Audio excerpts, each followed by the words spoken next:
فاروق اعظم آئے، انہوں نے بھی یہی کیا، حضرت عثمان آئے، حضرت علی آئے، سب نے یہی بات کی، حال احوال پوچھ کر چلے گئے۔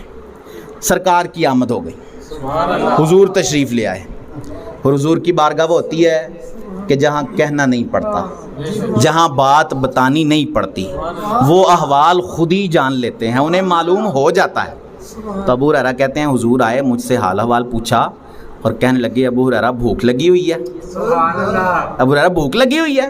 عرض کیا رسول اللہ جی ہاں بھوک بڑی لگی ہوئی ہے۔ تو اپنے ساتھ ابو ہریرہ کو لے لیا۔ اب حضور کا گھر بھی وہ ہے جہاں 3 دن فاقہ رہ جاتا ہے، 3 دن تک گھر میں چولہا نہیں جلتا، لیکن یہاں بھی حضور کا اختیار کہ ابو ہریرہ کو بھوک لگی ہے، ساتھ لے لیا کہ پتہ ہے کہ ابھی کوئی نہ کوئی کھانا آ جائے گا، وہ میں ابو ہریرہ کو کھلا دوں گا، اس لیے ساتھ لے لیا ابو ہریرہ کو۔ بارگاہ میں لے گئے، کہتے ہیں تھوڑی ہی دیر بعد ایک دودھ کا پیالہ لایا گیا۔ ابو ہریرہ کہتے ہیں حضور نے مجھے کہا جاؤ اپنے سارے ساتھیوں کو لے آؤ، چونکہ ابو ہریرہ اصحاب صفہ میں سے تھے۔ اصحاب صفہ وہ لوگ تھے جو مختلف شہروں سے آ کر مدینہ میں رہتے، قرآن سیکھتے، حضور کی باتیں سنتے، تو ان کے پاس مال اتنا نہیں ہوتا تھا کیونکہ وہ علم حاصل کرنے کے لیے آئے ہوتے تھے۔ تو حضور نے کہا ابو ہریرہ سے جاؤ ان سب کو بلا کے لاؤ۔ ابو ہریرہ پریشان ہو گئے کہ ایک ہی تو دودھ کا پیالہ ہے اور مجھے خود اتنی بھوک لگی ہوئی ہے، سرکار نے سب کو ہی بلا لیا، لیکن حکم حضور تھا، کیسے ٹال سکتے تھے؟ تو چلے گئے، بلا کے لے آئے۔ ابو ہریرہ نے سوچا کہ شاید حضور مجھے پہلے حکم دیں گے، لیکن حضور نے کہا ابو ہریرہ ان کو پلانا شروع کرو۔ اب ابو ہریرہ کی اور پریشانی بڑھ گئی کہ 70 بندے ہیں، ایک دودھ کا پیالہ ہے، کیسے پورا آئے گا؟ لیکن حکم کی تعمیل کرتے ہوئے شروع کیا، پلا دیا، سب کو پلا دیا، 70 بندوں کو وہ ایک ہی پیالہ پورا آ گیا۔ اور پھر حضور نے کہا ابو ہریرہ اب تم پیو۔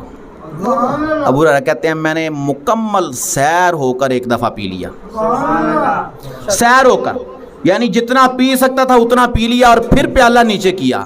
حضور نے کہا ابو ہریرہ ابھی اور پیو، پھر پیا، پھر جتنا پی سکتا تھا پی کر پیالہ نیچے کیا۔ حضور نے کہا ابو ہریرہ اور پیو، 3 مرتبہ۔ تیسری مرتبہ جب پیا تو حضور نے کہا ابو ہریرہ اور پیو، اور پینا چاہتے ہو؟ ابو ہریرہ نے کہا نہیں یا رسول اللہ اب جو ہے وہ ہمت باقی نہیں ہے۔ تو حضور نے وہ پیالہ خود اپنے دست اقدس میں لیا اور خود پی کر اسے مکمل فرما دیا۔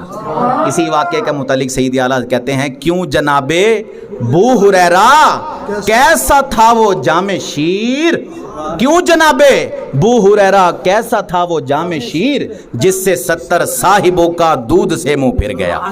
70 بندوں نے پی لیا اور سب کو پورا آ گیا۔ یہ بھی میرے آقا کا اختیار ہے، ابھی حضور کا جسم اقدس اس کے ساتھ نہیں لگا، نہ حضور نے اپنا لعاب دہن اس میں ڈالا، نہ حضور نے اپنی انگلیاں اس میں ڈالیں، صرف نظر رحمت فرمائی اور اتنے بندوں کو وہ دودھ کا پیالہ پورا آ گیا۔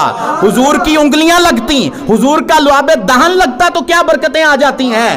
حضرت سیدنا جابر رضی اللہ تعالیٰ عنہ بیان کرتے ہیں صلح حدیبیہ کے موقع پر ہمارے پاس پانی ختم ہو گیا، ایک پیالہ پانی کا بچ گیا، حضور نے کہا وہ پیالہ میرے پاس لے کر آؤ، اپنی انگلیاں اس پیالے کے اندر رکھ دی، سارے صحابہ نے پیالے کا پانی پی لیا، اپنے جانوروں کو پلا دیا اور مشکیں بھی بھر لی ہم نے۔ بیان کرنے والے نے جابر سے پوچھا جابر اس دن تم کتنے لوگ تھے؟ جابر کہنے لگے، جابر نے تعداد نہیں بتائی، جابر نے پہلے اپنا عقیدہ بتایا، تعداد نہیں بتائی جابر نے کہ کتنی تعداد تھی، عقیدہ بتایا جابر نے۔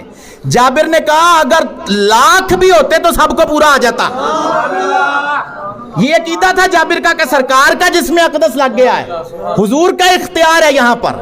تو جابر نے کہا 1,00,000 بھی ہوتے تو پورا آ جاتا، لیکن اس دن ہم تقریباً 1400 افراد تھے، صرف 1400 بندے تھے، اگر 1,00,000 ہوتا تو وہ بھی پورا آ جاتا۔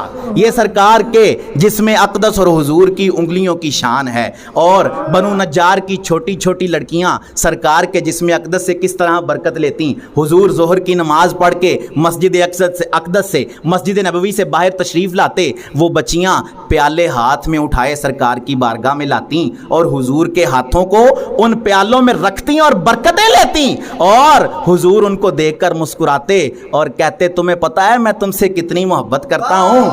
بنو نجار کی وہ چھوٹی چھوٹی لڑکیاں کہتی یا رسول اللہ آپ بھی ہم سے محبت کرتے ہیں، لیکن ہم بھی اللہ کی قسم کھاتی ہیں کہ ہم بھی آپ سے محبت کرتی ہیں۔ یہ حضور کا اختیار. ان بنو نجار کی چھوٹی بچیوں کا بھی یہی عقیدہ تھا کہ سرکار کے جسم اقدس سے برکتیں حاصل ہوتی ہیں, سرکار کے جسم اقدس سے برکتیں حاصل ہوتی ہیں. یہ ان چھوٹی بچیوں کا جو ہے وہ عقیدہ تھا. تو میرے آقا صلی اللہ تعالیٰ علیہ وسلم کو اللہ عز و جل نے زمین کی بھی حکومت عطا فرمائی ہے اور آسمان کی بھی حکومت عطا فرمائی ہے. دیکھیے حضور کی واضح اور صریح حدیث ہے. حضور نے کہا میرے 2 وزیر یہاں زمین پر ہیں اور 2 وزیر آسمانوں پر ہیں. زمین کے وزیر ابو بکر و عمر ہیں اور آسمانوں کے وزیر جبرائیل و میکائیل ہیں. اب وزیر تو بادشاہ کے ہی ہوتے ہیں نا جی, وزیر کسی دوسرے کو تو نہیں ہوتے, بادشاہ کے وزیر ہوتے ہیں نا. تو جب کہا میرے 2 وزیر یہاں زمین پر ہیں تو سرکار نے اپنی زمینی حکومت کو بیان فرما دیا, اور جب کہا میرے 2 وزیر آسمانوں پر ہیں تو اپنی آسمانی حکومت کو بیان فرما دیا. سیدی اعلیٰ کہتے ہیں وہ زبان جس کو سب کن کی کنجی کہیں, وہ زبان جس کو سب کن کی کنجی کہیں, اس کی نافذ حکومت پہ لاکھوں سلام, اس کی نافذ حکومت پہ لاکھوں سلام. یہ میرے آقا صلی اللہ تعالیٰ علیہ وسلم کے اختیارات اور آپ کی عظمت و شان ہے جو اللہ عز و جل نے آپ کو عطا فرمائی ہے. ربیع الاخر شریف کا مہینہ ہے اور حضرت صاحب حکم فرما رہے ہیں کہ حضور غوث پاک کے متعلق بھی کچھ بات کرنی ہے. سیدنا غوث اعظم رضی اللہ تعالیٰ عنہ آپ سردار اولیاء ہیں, پیران پیر ہیں. اچھا, آپ کا ایک لقب ہمارے ہاں مشہور ہے 11ویں والے پیر صاحب, یہ مشہور ہے نا 11ویں والے پیر صاحب, اور آپ کے ختم پاک کو ویسے بھی لوگ 11ویں شریف کہتے ہیں. اس کی وجہ کیا؟ بہت ساری اس کی وجہ علماء کرام نے بیان فرمائی ہیں. اس کی ایک وجہ تو یہی ہے کہ ربیع الاخر ربیع الثانی کی 11ویں تاریخ کو آپ کا عرس مبارک آتا ہے, آپ کا یوم وصال ہے, اس وجہ سے آپ کو 11ویں والے کہتے ہیں. مفتی احمد یار خان نعیمی صاحب اس کی ایک بڑی پیاری وجہ ارشاد فرماتے ہیں. آپ کہتے ہیں غوث پاک کا بڑی پابندی کے ساتھ یہ وتیرہ اور طریقہ تھا کہ ہر سال 12ویں تاریخ کو رسول کریم علیہ السلام کا میلاد منایا کرتے تھے. بڑی پابندی سے ہر سال ناغا نہیں ہونے دیتے, 12ویں کو حضور کا میلاد کرتے. ایک دن حضور خواب میں تشریف لائے اور کہا اے عبد القادر, تم ہمیں 12ویں سے یاد کرتے ہو, ہم نے تمہیں 11ویں عطا فرما دی. تو یہ سرکاری عطیہ تھا, حضور کا تحفہ تھا, حضور کی طرف سے کرم نوازی تھی. اس وجہ سے اتنا مشہور ہو گیا دنیا میں کہ آپ کا لقب ہی پڑ گیا 11ویں والے پیر صاحب. حضور سیدی غوث اعظم رحمت اللہ تعالی علیہ, اللہ عز و جل نے آپ کو وہ مقام و مرتبہ عطا فرمایا, لیکن وہ مقام ایسے آسانی سے حاصل نہیں ہوا. خود بیان کرتے ہیں کہ 40 سال عراق کے ویرانوں اور جنگلوں میں ریاضتیں کرتا رہا ہوں. 40 سال گزارے ہیں عراق کے جنگلوں کے اندر, بغداد کے ارد گرد لوگوں کے پاس, لوگوں سے بالکل ہٹ کر, اپنے آپ کو لوگوں سے بالکل دور کر کے, صرف ایک اللہ کی طرف اپنی توجہ کر کے میں جو ہے وہ مجاہدے کرتا رہا ہوں. اور 15 سال تک آپ کہتے ہیں میں درس و تدریس کرتا رہا ہوں مدارس کے اندر, بغداد کے مدرسوں کے اندر 15 سال تک. اور وہ تدریس کا سلسلہ کب شروع ہوتا؟ صبح سے شروع کرتے, ظہر کی نماز تک لگاتار وہ سلسلہ جاری رہتا تدریس کا. پھر اس کے بعد دوبارہ سے ظہر کی نماز کے بعد قرآن کی جو ہے وہ تعلیم کا سلسلہ غوث پاک جاری فرماتے, اور عصر کی نماز تک قرآن سکھانے کا سلسلہ جاری رہتا.